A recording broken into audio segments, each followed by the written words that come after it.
6వ అధ్యాయము మొదటి వచనం మొదటి 2 వచనాలను చదవండి ఎవరైనా. కాబట్టి నిర్జీవమైన క్రియలను విడిచి మారు మనసు పొందుటయు గూర్చిన బోధ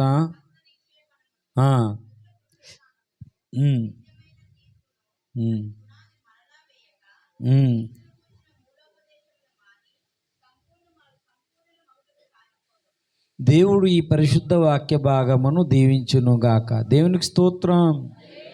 హల్లెలూయా. జగత్తుకు ఆలకించాలి మనం. ఎబ్రీ పత్రిక అనేది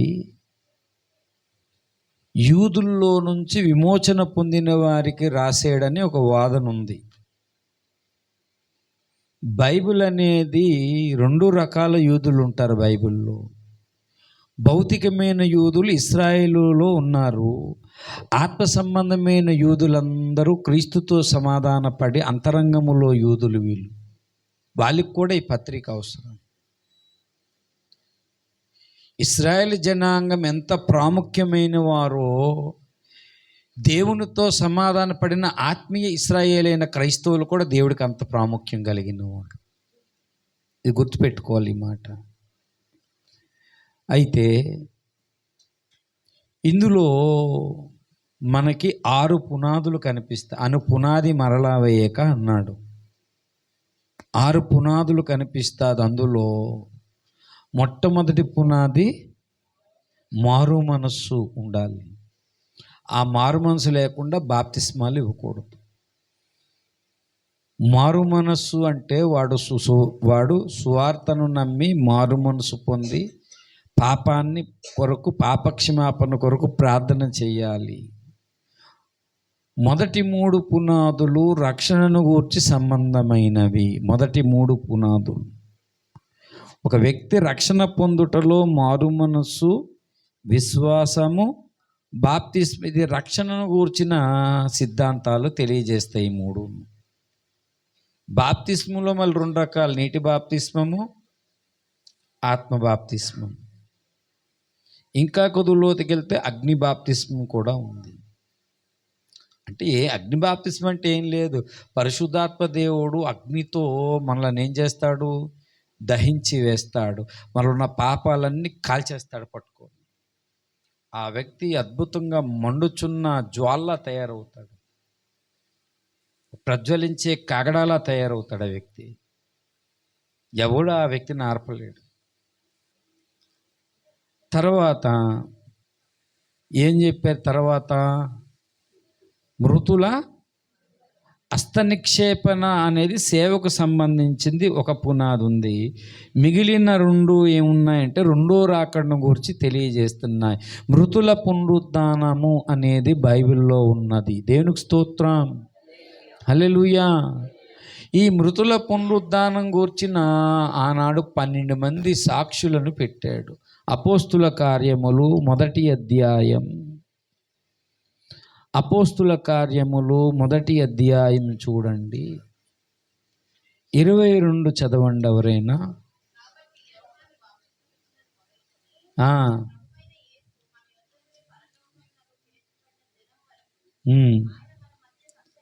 సంచరించుచుండెను అని ఇదంతా చదివి 1:22 అపోస్తుల కార్యం 1:22 చూడండి. 21 నుంచి చదవండి. కాబట్టి అని అలా చెప్పిన తర్వాత 22 నుంచి కిందకు వచ్చినప్పుడు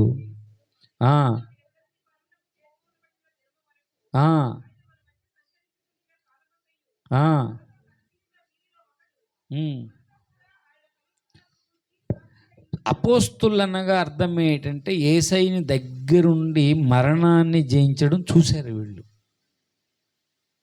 ఎవరైనా అడగచ్చు, ఈ లోకం తర్కవాది వచ్చి ఇక్కడికి వచ్చి, ఏతివాది వచ్చి, పాస్టర్ గారు మీరు చూసారా అని. నేను చూడలేదు, చూసిన వాళ్ళు చెప్పారు అపోస్తులు. మరి చూడకుండా మీరు ఎలా మాట్లాడుతుంటే, మా బైబిల్లో చూసి నమ్మేవారు కన్నా చూడక నమ్మువారే అని మా బైబిల్ నమ్ముతున్నా, నీకేంటి బాధ? మొండోళ్ళు ఉంటారండి, కొంతమంది వ్యతిరేకించిన వాళ్ళు ఉంటారు ఈ లోకంలో. కాబట్టి అపోస్తులు సాక్ష్యం ఇచ్చారు, మామూలుగా కాదు. ఆ పక్క అధ్యాయం 4వ అధ్యాయంలో చూస్తే 4వ అధ్యాయం 31లో వాళ్ళు చెబుతున్నారు ఏమని ప్రజలకి, క్రీస్తు క్రీస్తు 4:2:31 క్రీస్తు పాతాళంలో విడవబడలేదనియు కొల్లిపోలేదనియు తెలుసుకొని ఆయన పునరుద్ధానమును గూర్చి చెప్పినప్పుడు ఈ 4:33లో అది నమ్మారు. కాబట్టి ఏం చేశారు, ఇదియుగాక అపోస్తులు బహు బలముగా ప్రభు అయిన యేసు పునరుద్ధానం గూర్చి సాక్ష్యం ఇచ్చిరి. దేవునికి స్తోత్రం కలుగును గాక. హల్లెలూయా, హల్లెలూయా. పునరుద్ధానం గురించి సాక్ష్యం ఇచ్చారు. అయితే చాలామంది ఆ దినాలలో పౌలు పునరుద్ధానం కోసం చెప్తే ఇంటికి వెళ్ళి చూడండి 17వ అధ్యాయంలో ఉంటుంది. ఒక రాజుకి చెప్తే మరలా చెప్పమని వాయిదా వేస్తాడు. పునరుద్ధానం గురించి చెప్పినప్పుడు ఈ సంగతి మరలా మాకు చెప్పుము అని. ఈ లోకముతో పెద్ద గొడవ జరిగిపోయిందండి, పెద్ద గొడవ, యుద్ధం జరిగింది. అపోస్తుల కార్యములు ఆ మాట ఎప్పుడు కూడా ఇంట్లో రాసుకోండి, అది ఇంటి దగ్గర పెట్టండి. చూడండి, ఎవరైనా రాసుకొని ఇంట్లోపల ఒక వాక్యం తయారు చేసుకోండి. 25:19 అయితే మతమును గూర్చి చనిపోయిన యేసు అనే ఒకని గూర్చి కొన్ని వివాదములు ఉన్నట్టు కనబడెను.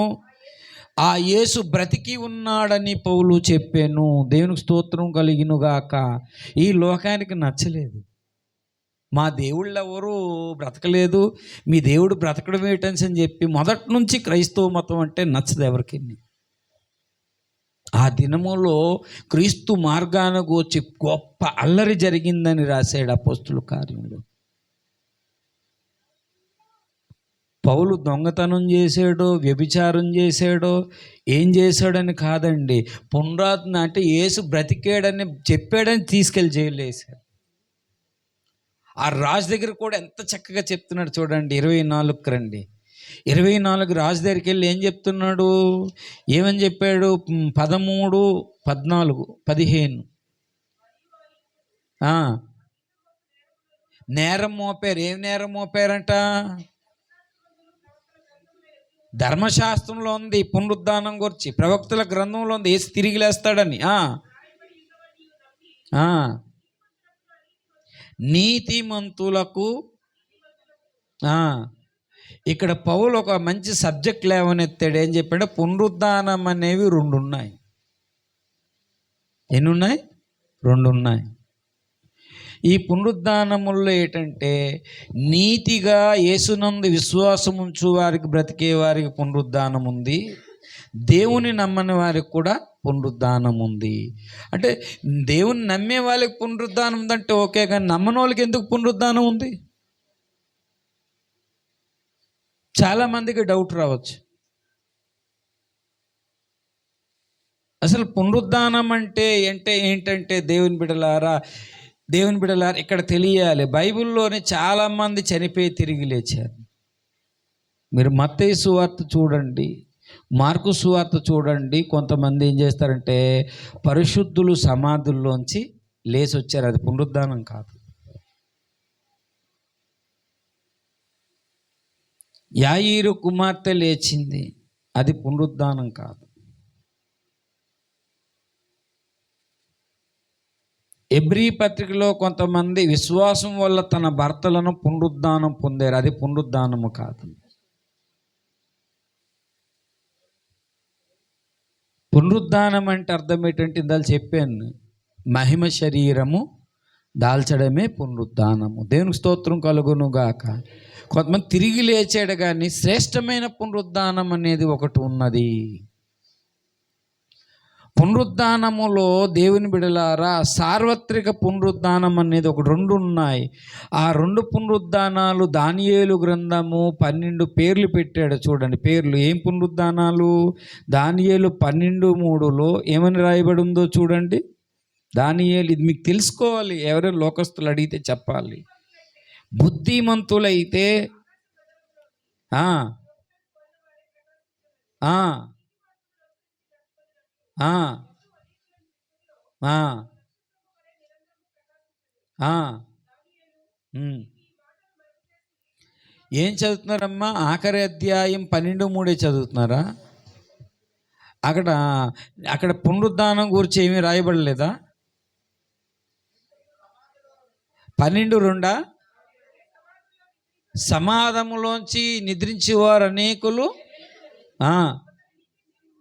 కొంత చెప్పండి అందరూ. కొందరు నిత్య జీవం అనుభవించుటకు, కొందరు నిందల పాలు అనుభవించుటకు లేస్తారు. 2 పునరుద్ధానాలు ఉన్నాయి.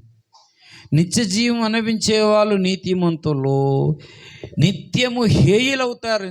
దేవుని దగ్గర ముందు అసహించుకునే వాళ్ళ గుంపు ఉంటుందండి. చూడండి, దీనినే యోహాను సువార్త దీన్ని ఇంకా స్పష్టంగా చెప్పాడు. యోహాను సువార్త దానియేలు 12:2 ఉన్నదే యోహాను సువార్త. చూడండి 5:28 ఎంత చక్కగా చెప్పాడు ఈ లేఖనాలు. అన్నీ రాసుకొని ఇంటికి వెళ్ళి చూడండి మళ్ళాన్న. యోహాను సువార్త 5 అధ్యాయం 5:28. అమ్మా, ఒక కాలం వచ్చుచున్నది. మళ్ళీ ఇదే మాట, సమాధుల్లో ఉన్నవారు యేసయ్య శబ్దం విని మేలు చేసిన వాళ్ళు మళ్ళీ ఏమంటున్నాడండి? నిత్య జీవం కొరకు అనేది అది మేలు చేసిన వాళ్ళు. అంటే ఈ భూమి మీద దేవుని కొరకు కొన్ని మేలు చేశారు. అదే పునరుద్ధానము, జీవపు పునరుద్ధానము. కీడు చేసిన వాళ్ళు ఉన్నారు, తీర్పు పునరుద్ధానం. అంటే దేవుని నమ్మకుండా కీడు చేసుకున్న వాళ్ళు, కీడు చేసిన వాళ్ళు ఉంటారు. ఈక్వల్గా రాసుకోండి ఒక నోట్స్. నేను రాసుకున్నాను. నేను ఏ బైబిల్ కాలేజీకి వెళ్ళలేదు. నేను ఉపవాస ప్రార్థన చేశాను, బైబిల్ చదివాను. దేవుడే నాకు గెత్సమనే తోటలో నేను ట్రైనింగ్ అయ్యాను. కొంతమంది దొరతోటలో ట్రైనింగ్ అయ్యారు కొంతమంది. నా ట్రైనింగ్ గెత్సమనే తోట. అందులో దేవుని బిడ్డలారా ఏముందంటే, నిందల పాలయ్యే పునరుద్ధానం ఒకటి ఉంది. నిత్యము హేయులై నిందల పాలవుతారు. కొంతమంది నిత్య జీవం పొందిన వాళ్ళు, మేలు చేసిన వాళ్ళు, ఈ భూమి మీద దేవుని కొరకైనా మేలు చేసుకున్న వాళ్ళు. దేవునికి స్తోత్రం కలుగునుగాక. ఇది మళ్ళీ ఎప్పుడైనా చెప్తాను, ఇప్పుడు సందర్భం కాదు కాబట్టి. ఏం మేలు చేశారంటే మళ్ళీ ఒక గంట చెప్పాలి ఏం మేలు చేశారనేది, వాళ్ళు ఏం మేలు చేసుకున్నారు అనేది. మేలు అంటే ఒకటి ఏంటంటే యేసుని నమ్మడమే మేలు. నమ్మి కొన్ని పనులు చేశారు మేలు చేసుకున్నవాళ్ళు. పునరుద్ధానము నా ఫలం పొందుతారు వాళ్ళు. పునరుద్ధానం అంటే అంత్యదినాన దేవుడు ఒక పునాది. అది నిత్యమైన అంటే అనే పునాది ఏంటంటే పునరుద్ధానం అనేది ఒకటి. పునాది లేని బోధ ఏంటంటే వాళ్ళు ఇల్లు కూలిపోద్ది తెలియకుండా దేవుని నమ్మితే. బుద్ధి గలవాడు ఎక్కడ పునాది వేసాడు? బండ మీద వేసాడు.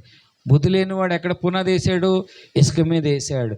ఇవన్నీ తెలుసుకోకుండా నడిస్తే ఇసుక మీద కట్టిన ఇళ్ళ కూలిపోతావు ఓ టైం వచ్చినప్పుడు.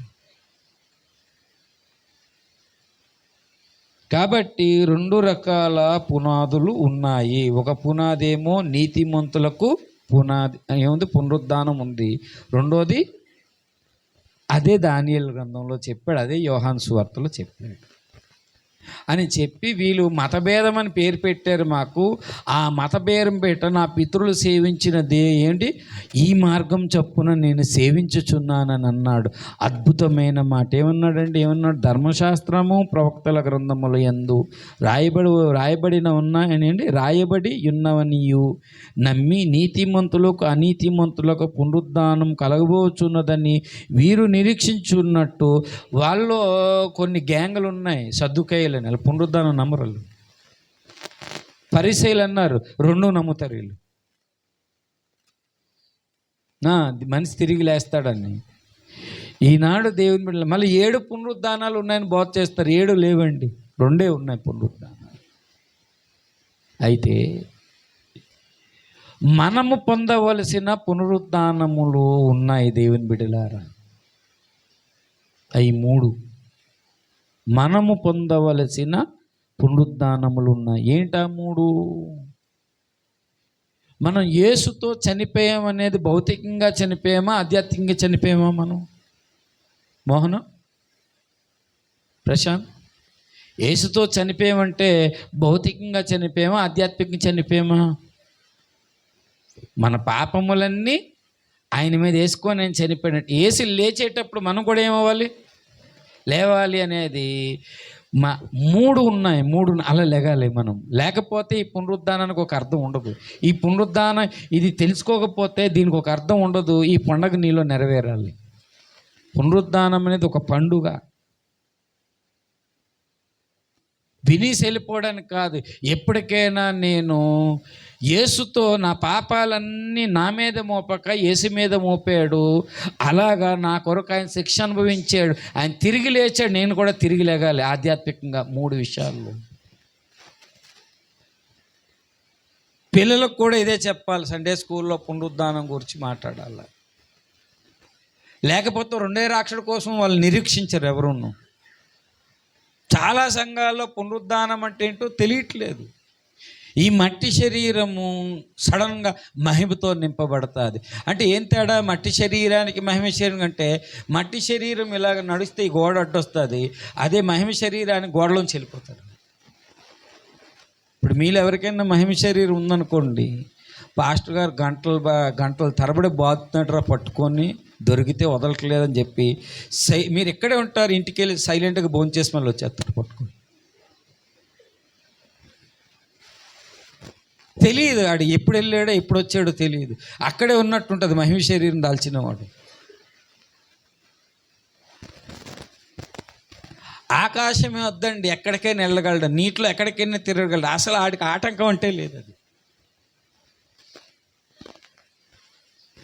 యేసయ్య మహిమ శరీరం దాల్చిన తర్వాత శరీరానికి ఏముంది? ఆకలి ఉంది. నన్ను పట్టుకొని చూడు అన్నాడు. యేసయ్యని పట్టుకుంటున్నాడు. పట్టుకుంటే అక్కడ వాళ్ళందరూ ఉన్నారు కదా, పట్టుకున్నాడు లేదా? వీళ్ళు భూతం అనుకున్నారు. యేసయ్య లేచిన తర్వాత వాళ్ళు ఇస్తే చేపలు తిన్నాడు వాళ్ళతో పాటు. కాబట్టి దేవునికి స్తోత్రం కలుగును గాక. వీళ్ళు పునరుద్ధానం అనేది దేవుని బిడ్డలారా వ్యక్తిగతంగా ఉన్నాయి. 1 రోమాలో రాశాడు చూడండి.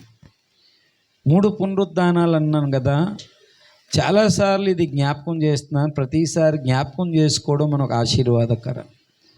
రోమా పత్రిక 6వ అధ్యాయము దయచేసి ఆ కింద అపోస్తులైన పౌలు 10లో చెప్తాడు. ఏమంటాడు? ఏలయనగా ఆయన చనిపోటు చూడగా చనిపోయాను, ఆయన జీవించడు చూడగా.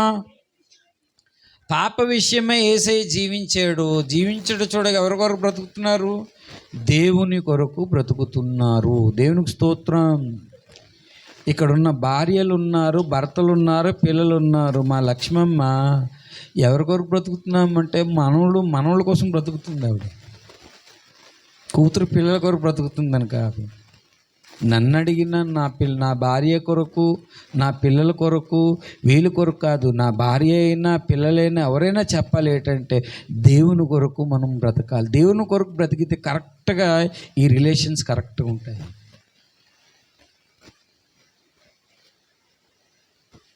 ఎందుకంటే నా తల్లి కానీ తండ్రి కానీ సన్మానిస్తాను, పిల్లల్ని ప్రేమిస్తాం. గుర్తుపెట్టుకోండి, యేసయ్య కన్నా ఎవరు మనకి ఎక్కువ కాదు, దేవుని కన్నా ఎవరు ఎక్కువ కాదు. ఒకప్పుడు దేవుడు లేక, నిరీక్షణ లేక దైవోగ్రతకు పాత్రులం మనం. బాప్తిస్మ దినాన పాపం సమాధి చేశాం నీటిలోని, నూతనంగా లేచాం. ఎవరి కొరకు బ్రతకాలి? పాపం కొరకు చనిపోయిన చూడగా, జీవించుట చూడగా దేవుని కొరకు జీవిస్తున్నాడు. నేను కూడా దేవుని కొరకు అంటే బైబిల్లో దేవుడు అంటే దేవుని బిడ్డలు 2 అర్థాలు. యేసు దేవుడే. దేవుడు అంటే తండ్రి, కుమార, పరిశుద్ధాత్మ ముగ్గురు ఉన్నారు. ముగ్గురు చెప్పినట్లు నేను నడవాలి. దేవుని కొరకు జీవించాలి. ఇది పునరుద్ధానం. పాప విషయంలో చనిపోయిన మనము నూతనంగా ఎవరి కొరకు బ్రతకాలి అంటే బాప్తిజం పొందిన దేని నుంచి. అందుకే కొంతమంది బాప్తిజం తీసుకోవట్లేదు, ఎందుకంటే దేవుని కొరకు బ్రతకలేకపోయారు. అమ్మో నేను బ్రతకలేకపోతున్నాను నేనని చాలామంది బాప్తిజం తీసుకోవట్లేదు. చాలామంది కొన్ని అలవాట్లు వదిలేయాలి.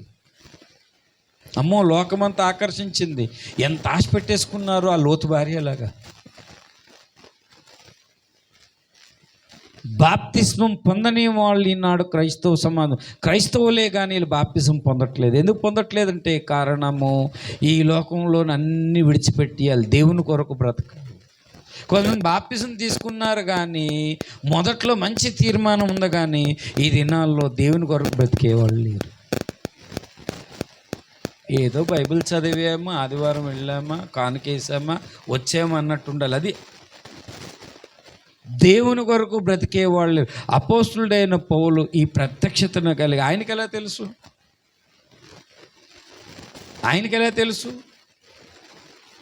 దైవ ప్రత్యక్షతతో రాశాడు రోమాపత్రిక ఎవరు రాశాడు తెలిసి 6వ అధ్యాయము బాప్తిస్మం పొందిన వాళ్ళకి రాశాడు. బాప్తిజం పొందిన మీరు పాపంలోకి ఎలా జీవిస్తారు? మీరు దేవుని కొరకు జీవించండి. మీరు యేసయ్యను చూడండి, పాప విషయంలో చనిపోయాడు, దేవుని కొరకు జీవిస్తున్నాడు.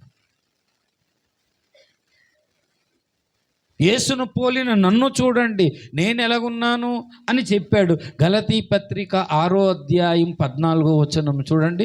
గలతీ పత్రిక 6వ అధ్యాయం 14వ వచనం. యేసుక్రీస్తు శిలువయందు తప్ప దేని యందు అతిశయించుట నాకు దూరమగునుగాక.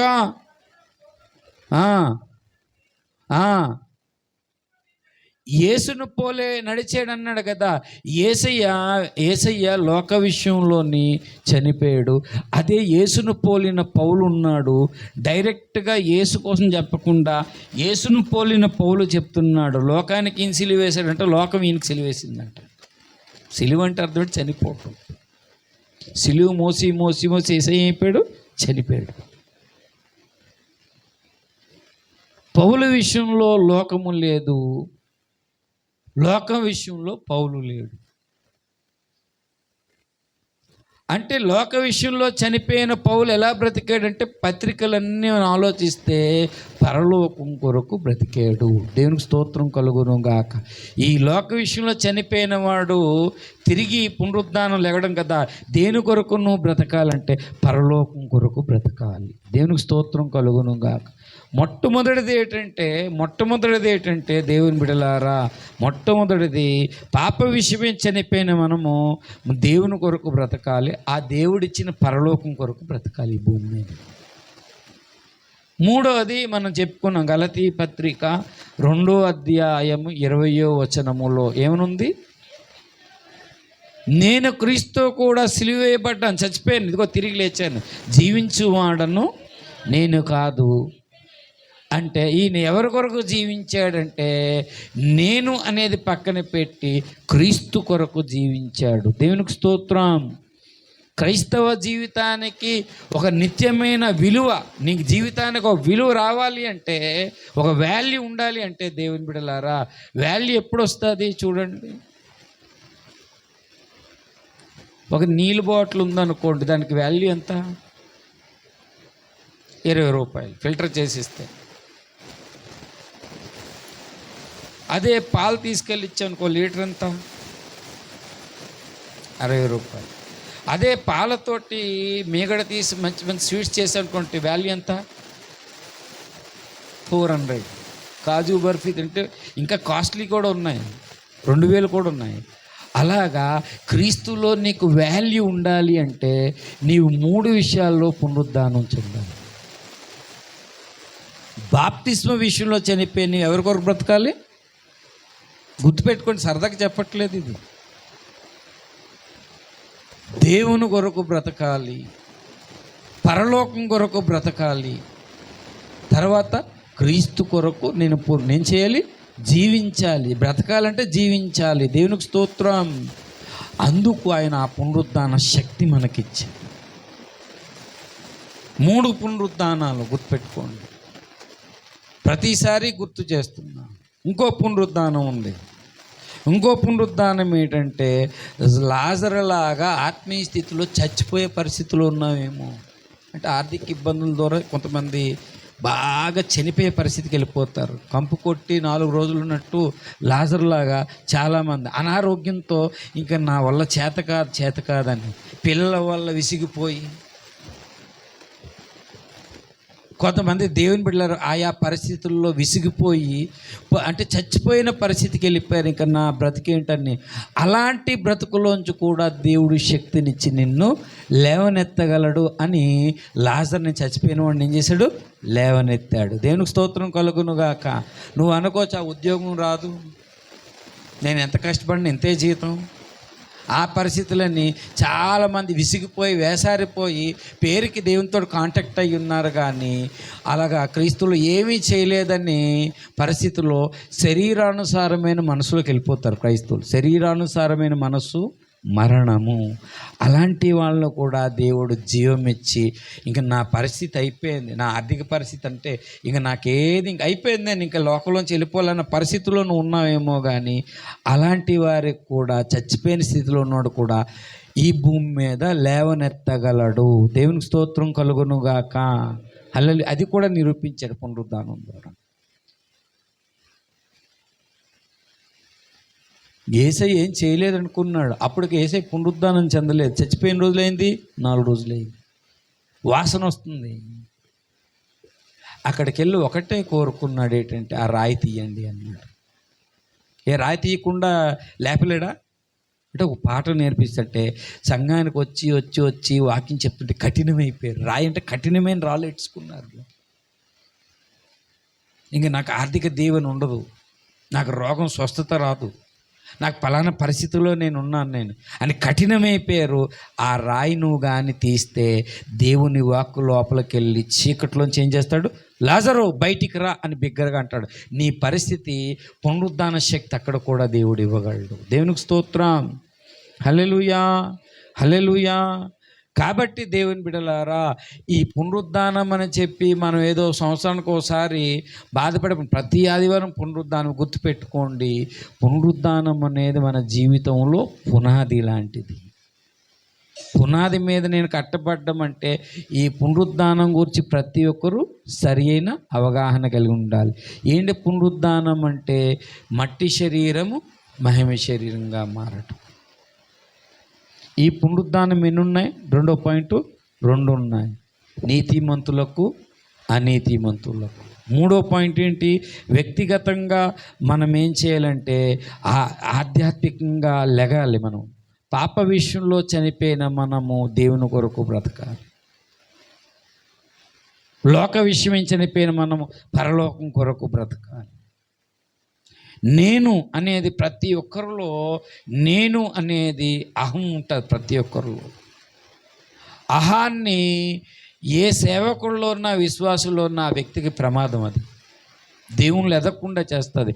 అహాన్ని ఏం చేయాలి? అందుకనే హిందూ సనాతన గ్రంథాల్లో దేవుడు అంటే అహం బ్రహ్మస్మి అంటారు వాళ్ళు. అంటే అహం లేనివాడు.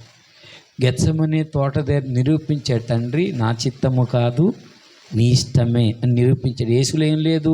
అహం లేదు. అందరి ప్రార్థన విన్నాడు తండ్రి, కుమారుడు ప్రార్థన ఆలకించలేదు. అక్కడ తండ్రి నీ గిన్నె గిన్నె అంటే ఏంటా గిన్నె? ఒకడు అడిగాడు, పాస్టర్ గారు అది స్టీల్ గిన్నె, ప్లాస్టిక్ గిన్నె, ఏ గిన్నె అని అడిగాడు. గిన్నె అంటే అది కాదు నాన్న, అందరూ పాపానికి వచ్చే జీతము మరణం. ఆ మరణం అనే పాత్రను తాగాడు ఆయన. తండ్రి చిత్తం అది. యేసయ్య కోసం లేఖనం రాశాడు దేవుడు. ఏమని రాశాడు? లేఖనములో రాయించాడు, లేఖనం నెరవేరునట్లు నువ్వు సిలువ ఎక్కుతావు, నీకు దాహం వేస్తుంది, ఆ దాహం ఎవరు తీర్చలేదు. రాశాడు అలాగా.